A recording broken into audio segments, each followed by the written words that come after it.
At this point, this is usually I haven't even taken a sip, and this is usually the part where people are still talking while I'm sorting things through and actually tasting this thing to see what I think of it. But now I'm just going to ask Greg, what are your thoughts on the taste and everything of this beer? What's your ratings? Well, it's an excellent product from our friends at Mill Street. Actually, no, it's not that good. I don't know. I don't really care for it. It's probably just, they say fruit juice, so they don't specify whether it's pineapple juice or what it is, but it tastes to me like it's just a kind of a shitty macro-esque IPA almost that they put fruit juice in, and I don't know. I don't particularly care for it. Are we scoring it now, or are we waiting on that? Yeah. Go ahead, score it. Well, style... If I'm just rating is it an IPA, it's like a 3. It's not really a very good IPA. A 3 out of 5 or 3 out of 10? No, 3 out of 10. It's not very good. For style. As personal enjoyment,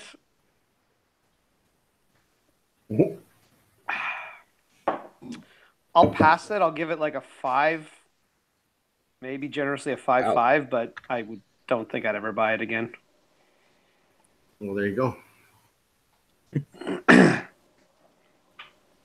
Well, that was kind of a downer. Yeah. What do you think, Chris? Well, sorry, guys.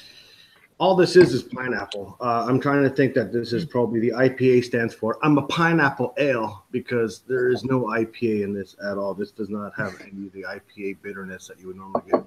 This is super sweet.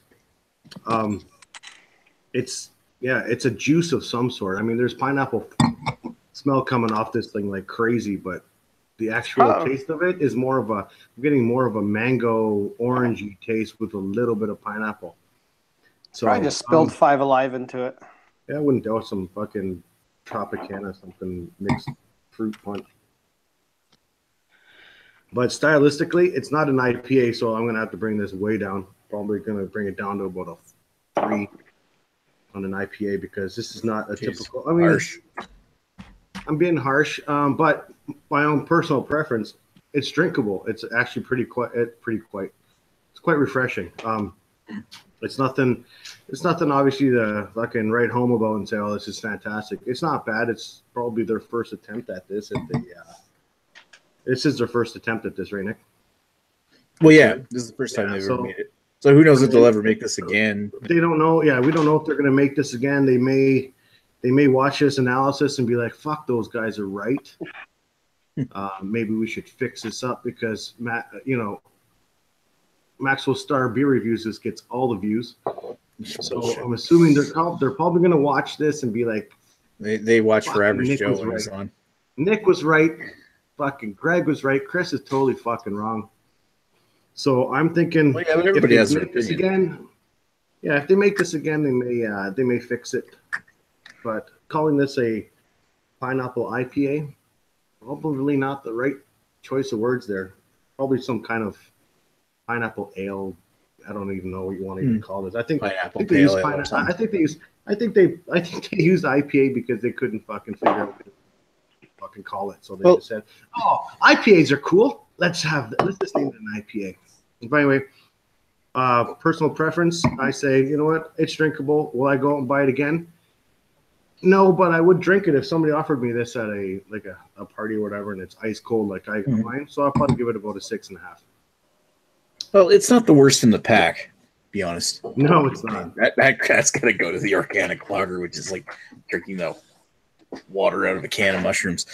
But this one, according to the label, it actually says that it's 60 IBUs, and we've had this for 2 months now, so it might be a little muted in that. And of course, I think what a lot of it is that they said that adding the pineapple juice, the sugar is just still quite a bit of sugar. It's still pretty sweet. That sugar is masking the bitterness, I think, a bit. And it's also, there is a little bit of you get lots of pineapple. And that's one thing I do really appreciate about this beer is that it says there's pineapple in it. You get lots of pineapple. I like when a beer does that. But at the same time, it kind of, is this really an IPA? It doesn't feel super strong enough to be like an IPA. It just tastes like a half decent pineapple ale. At least the fruit flavors aren't masked by whatever else, or they added enough. The only other thing I could say is that the pineapple flavor kind of seems like it tastes kind of like maybe they bought the just pineapple juice off of a shelf rather than pureeing their own pineapples. But bastards, they're making this in pretty huge quantities probably so they could produce it in bottles and put it nationwide. Yeah, I guess I could see where you're talking about where it's not super IPA, but it is very, very much pineapple, and I do like it for that. Style-wise, I'm going to give it a 6.5, which is at least more than twice as high as what you guys gave it, and it's still 6.5 out of 10, so that's 65%. Personal enjoyment, I'm actually enjoying this. One of the favorite things I like about this is they did say something about the pineapple tartness in it, but it was preserved through the brewing process. But I find that the tartness isn't that bad. Pineapple usually gives me heartburn. This I don't see that happening because this is actually quite smooth pineapple flavored. But again, that's probably coming from they used pineapple juice off the shelf rather than pureeing their own whatever. Very sugary, very sweet. So yeah, 7.5, 75% for this as a personal rating. So Nick, honestly, how much has Mill Street paid you for this? Not paying you anything at all. You getting paid by the Mill Street because I started getting paid. I know you're a shill. You started getting paid by Came Kettle, so you came in their kettle. No. Wonder the guy left. But anyway, so going by the numbers, I don't know if anyone wrote anything down, but we're just going to do a rough guess on this one. It looks like, for stylistically wise, I'm assuming it's around a 5-ish. And personal enjoyment. Oh yeah, Greg, 4 and 4 a bit. I'm giving it a 5. 3 plus 3.6.5. So that is style. No, that's not it. Fuck. Oh god, 3 plus Math 101. 3 plus 6.5. Hey, this isn't Math 101. We're not expected to know stuff. 30. We gave it an average of 4.16 at a style, and we gave it 5 plus. Jamie's not here, so he usually does the math for us. Yeah, Jamie, thanks for fucking this up. Yeah, Jamie, you had one job. So 6.3 out of 333 repeating out of the personal enjoyment. And I think that number was hugely skewed by what I thought of it. Well, I think of all of our reactions were generally we didn't mind it. We didn't mind it on this mystery beer because that's basically what this is. 60 IBUs. And to be fair, would be like, this is rough. But it's not. Yeah. To be fair, because I don't want Joe getting too upset. He's probably sitting in his chair just freaking out right now. Yes, this is 2 months old. Yes, this isn't scientific. Yes, Nick is being paid by Mill Street.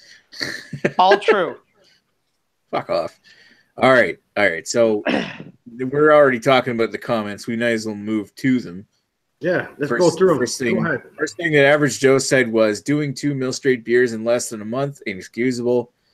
Shut up, and we know. Greg says, fuck you, Joe, and so did I. I stand by that. Stand by that. Woo, fuck. And Average Joe says, small panel because it's Mill Street, so fuck both of you and Mill Street. Well, I like how he said fuck you to both of you two. I kept my comment settled down. Raining on Your Parade says, Joe, you got to agree with me. Names a lot of these Canadian breweries. They are so bad. Joe says pretty terrible, especially Mill Street. Greg says pray for Joe. We should. Average Joe says pray for Beer Analysis 101. That's all. Raining on Your Parade says, Joe, if you see so we have Plan B Brewing. Geary's Riverside IPA, pick it up. That's from Maine, I think. A little bit of difference between your normal IPA and a peach bomb. Raining on Your Parade says 3 reviewers. Wow. Well, we only had 4 on the previous Mill Street review, and I think it was Lee. That's not here. Well, we've got 11 people watching right now. Good job. Craig, do we? I don't know. I'm sure Lee will make his own review of this. He's coming back to Beer Tube. How's you all so many? Red Beer says ahoy hoy. Joe says run some errands, pooping big. Shut up. It's true. Clue Stricker is in the audience. Cool. Yeah, we don't need to read what he said, but hi, Peter. Hi, buddy. What's going on? Yeah, we're watching this shit show. Thanks for watching our shit show. Average Justice, are you just reading the same background history information you did for the Mill Street? Well, what's the same fucking background? Of course we are. I abbreviated it at least. He's played Mad Libs with it. Fill in noun, fill in beer. That's basically what I did. I just looked at what I wrote for the Imperial Porter. I'm like, it's going to be the same fucking story. Just abbreviate a little, add the blurb about the Makani. Because it's the same fucking brewery. You think the history is going to change since the last Beer Analysis 101? I mean, maybe. Turns out they're macro again. Or micro again. There you go. They're micro again. They left. They went to InBev's warehouse or headquarters and burnt the place down, and now they're their own company again. You heard it here first. You'll see them at the Albino Rhino Beer Fest 2018. Average Justice is Canada only, of course, and I can't get it. Freezing me out and then acting stupid. I guess he couldn't get it. Well, you can't get CBS either. Fuck off, Joe. Yeah, it's not like Joe can go across the fucking border all that easy. Yeah, exactly. Except he's across the border all the fucking time, so fuck you, Joe. Wow. Who wants to read the rest of the comments? All right, I'll read them. Where were you at? I don't know where you were at. We're on massive beer reviews. Massive beer reviews. Massive beer Creamy reviews. and adventurous. Creamy and adventurous. Then I think it was something Greg. Yeah, so Joe says, that's Greg in a nutshell, Matt. I want to fuck you, Peter. I guess this Peter must be a handsome fella that Joe wants to stick his dick into him. Why the hell not? And we accept everyone here, so if Joe is that gay, we love him just as much as we love anyone else. We're always Are you reading different comments than what I'm reading here? Because I'm just like, what? I'm just kind of going through them wildly. The clueless drinker says that's on you. Apparently hasn't all over him. Apparently hasn't offended anyone yet. Give it time. I don't know if that was about me or Chris. Most Chris likely. is pretty offensive. No, Drunken one says hashtag fuck you Joe ? Really ? I'm going to have to ask you. I don't quite get what he's getting at, but I don't always understand him. That's probably settle down. Fuck. Most of what he's gonna say. Okay. Yeah, that's what it sounds Fuck like you, to me. hashtag that's just on me. Peter isn't able to settle down. Drunken one says Joe. The clueless drinker says see thee later. Then Joe says Mill Street and a shitty IPA. I mean, no way, dude. No way, man. It's almost like you'd hear him say, "No way, dude." And then Drunken one says, cheers, gang. How are we? Well, I'm guessing drunk by the name. Redbeard. You know what's funny about? Hold on. About what Joe was saying about the IPA and Mill Street making an IPA that's shitty. Yeah, the West Coast IPA is shitty. I mean, they did make one. It was shitty, and it's shitty. Fucking. I like their West Coast IPA I like actually. their West Coast. But you hate Like, IPAs, so to be fair. I don't really hate IPAs. I just didn't like that one. Anyway, go on. Never mind. Redbeard says, hey, man, happy face. Then Massive Beer Review says, creamy and adventurous again. Then Joe says, adventurous and cream.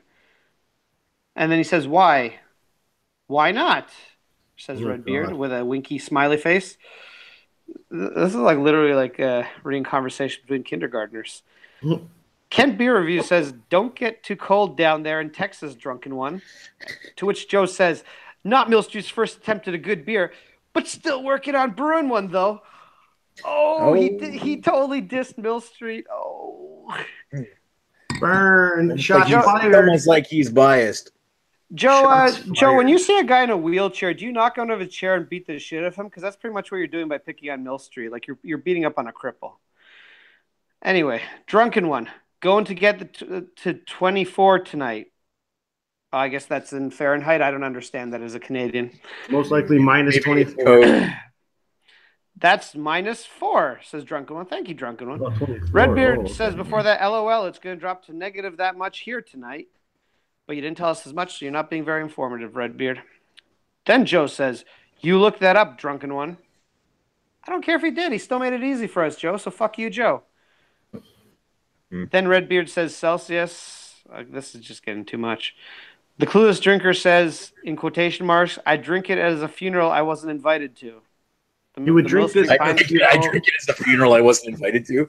That sounds good, actually. Crashing the funerals. Perfect. The pineapple IPA, is that good? Yeah, I'm going to ask Peter if he's going to join us. Hey, wait, hold on. I'm going to ask if Peter is going to be joining us in the after chat. There'll be nudity. Yeah, all of it. That is all mega of it. cold for South I just Texas. posted in the Beer Analysis 101 thing. Anyway. And Drunken One says, I did. Then Joe says, 2 months? Throw it out the fucking window. Can't believe you'd analyze an IPA that is 2 months old. Savages. To which Chris, our very own Klizak, says, LOL. Then Red Beer says, you're on camera, Chris. I can see you did not. LOL. Then LOL a second time. I guess he really wanted to know that he laughed. Average Joe says, I figured. All sounds true. All knew there was a reason Nick enjoyed more than everyone else. That's why I told everyone that Nick was a shill by Mill Street, who's not only being paid, but he's being paid in Mill Street tank houses and vanilla porters. He's getting all the vanilla porters. And Nick's already drunk on the IPA, apparently. And then Raining on Your Parade says, what's the beer next week? Well, hold on, and we'll tell you. We will tell you soon. We haven't really even picked one yet because we're still discussing what everybody can get. But even though fucking Joe doesn't bother to go across the border to get this awesome beer and analyze it with us, he's already participating. Says, I want to say St. Bernardus App 12. Oh, well, maybe you should be on the chat to discuss it with us, Joe. Yeah. It may be App 12. Talk about it. Then Joe says, I don't go across the border for shitty Mill Street beer. Even you're not that stupid, Greg. That's true. I don't have to go across the border. I live in Toronto. Not to go across the border for it. Average Joe says, worst reading of comments possibly ever. Well, at least I've accomplished something. LOL, Joe says Redbeard. I agree with Joe, says Chris. Well, fuck you, Chris. I am in the chat, son. We know you're in the chat. I'm in the chat, son. So that's it. No more stupid comments. All right. So here's my Joe impersonation. We're currently done. What we know is that all of Nick's viewers tend to sniff gasoline because that was a shit show. Shut the fuck up, Greg. Listen, all right. So next 12 people watching, so let's entertain them. Next week's beer, we haven't fully decided on what we're going to do yet, but we're kind of leaning between St. Bernardus Abbot 12, which we're still trying to see if Chris can get, and if he can go across the border, maybe to get one. It's at LCBOs. Come on, people. The other one we're tossing the idea around is Hobgoblin from Witchwood. So, well, we're going to come up. Well, we might get, if we can still maybe pull the Macho Man of retirement, we might get somebody to post the beer midweek. But we're still talking offline about it, and we don't have a solid beer yet. Final thoughts? What do you think? Final thoughts? I think you guys. I got one. I got a final thought. Oh fuck. We have a whole bunch of people in our new Beer 101 analysis group chat on the Facebook Messenger, and it would be just fucking dynamite if the whole panel was all 10 of us, because it would be an hour-long show. We're going to be hopefully. Well, Nick, we were talking earlier before we started about going back and forth between micro and macro. So we're going to have to go with that cycle. We're going to try to go back to that cycle. So we're looking at next week. So wonderful if all of us. This is technically macro. If you want to. Yeah. So it would be wonderful if we could all discuss in the 101 analysis chat something that everybody can get, and then we'll do it. Because then it would be an epic 10-person, maybe, an extra person waiting in the wings if we have to. You know what I mean? To have a nice. So that we don't, have a short episode with 3 people again. Yeah. I mean, even though this was the most amount of viewers we've had on an analysis with just 3 of us in here. So mad props to you, Greg. Mad props to you, Nick. Mad props to the viewers and the commenters. And that's all I got to say for my final thought. So, Greg, any final thoughts on this one? Yes, if you get the opportunity, have sex with somebody else's wife. All right, so that got weird. And how about you, Nick? Any final thoughts before we sign off here and go offline? Or even online for another chat? It's okay. I don't necessarily think I would get it again, but I'm at least enjoying this thing for what it is. But as it warms up, I notice that it's really starting to taste less and less good. Because it's warming up. That's the problem. See, I don't find ice cold. It's gotta get this actually refreshing goopy shit. Put some ice. Coors Light works like that too. Coors Light's just good only cold. You can't have Coors Light warm. And put some ice cubes in there. It's going to taste like a mimosa with all those mimosa fruits in it. You get that Ooh. phony, sugary fruit juice tartness like lingering in the back of your throat, sticking there like goo. Anyway, moving right along. I think we're done here. All right, we're gonna go offline unless BU starts up. I don't know what Chad's doing. Unless he starts something up, we'll be online and back online in a few minutes. All right. Well, thanks for watching, everybody. For watching our analysis of Makani's Makani Pineapple IPA from Mill Street. If you missed the winter mix pack, don't worry about it. Anyway, all right. So thanks for watching. We'll talk to you folks later. Chaos. Oh, He killed those women. Did. Oh.